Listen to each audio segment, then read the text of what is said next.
16 Haziran 2013 İstanbul Ok Meydanı. Birazdan ekmek almak için çıktığım sokakta kafama gaz fişeği isabet edecek. Yere savrulan ekmeği hatırlıyorum, o kadar.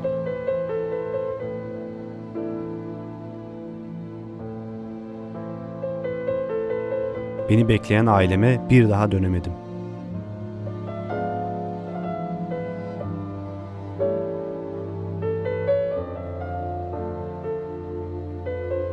Aylarca hastanede kaldım.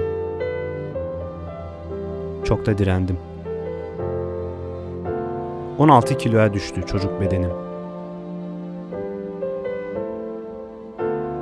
Hastanedeki 269 günlük direnişimin ardından aranızdan ayrıldım.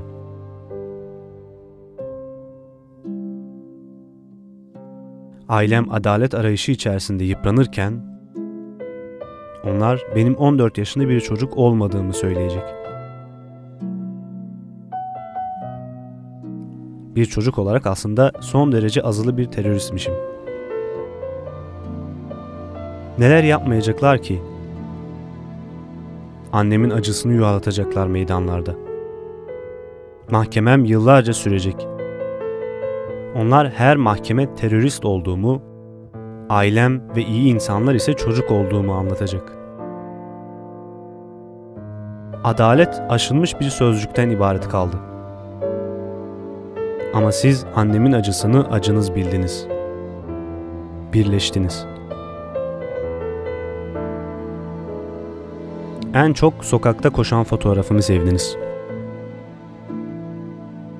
Mezarıma ekmek getirdiniz. Ben o ekmekleri kuşlara verdim. Ben Berkin Elvan. Benim coğrafyamda çocuklar büyümez. Adımız Uğur olur. Ceylan olur. Miray olur.